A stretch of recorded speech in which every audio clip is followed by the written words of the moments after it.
in a traditional home, you have, a 35 to 7,000 square foot lot. Like you said, three people living in this massive building. When you densify, you go from having a bunch of people clustered to really being a community together. Can you talk a little about what that does as far as changing our communities and how we interact and relate with each other? Well, it's really interesting that you'd bring that up. One thing I'll preface this comment with is that right now, if we looked at houses being built in the 70s and 80s, they were we're roughly looking at about 12 to 1,600 square foot for a family. And those families that were being housed in that environment were roughly about five people. Right now, our typical family house has gone up to over 2,000 square feet, and they're housing 2.5 people.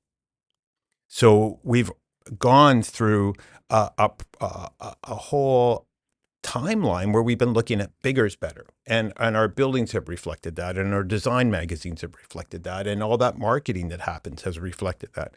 So really what we're really doing now, and when you look at neighborhoods, we're trying to just repopulate the neighborhoods. If we start adding a few homes that might have 4 or even 6 units per block, we're just getting back to 1970s population in neighborhoods.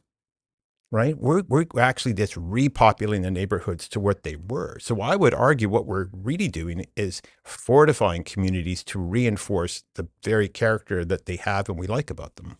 And we're also bringing the idea that we don't see too much in North America, but we do see in other cultures around the world. It's the idea of family and family living together. Maybe you don't need to live in the main house together, but now you have the option to put your parents in a laneway home or have a lock-off suite in the basement for a family member. And it's just creating more sense of family within your own community, essentially. And that's such a foreign concept to us over here. We think like, oh, you're a failure if you have to have your family live with you, your mom and your dad. But now it's getting a little bit more accepted. I think especially COVID made the push, because it's like, no, I want to take care of my parents. I don't necessarily want them in a home. I want to be able to live and grow with them and appreciate them before they go.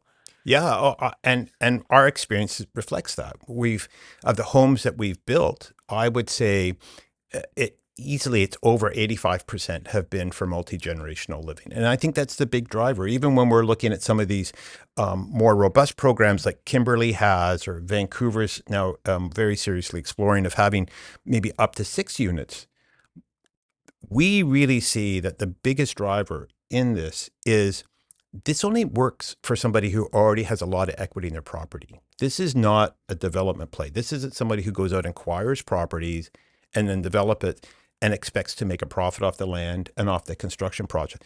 This is fundamentally mom and pop facilitating likely their family and other community members to being housed in the community.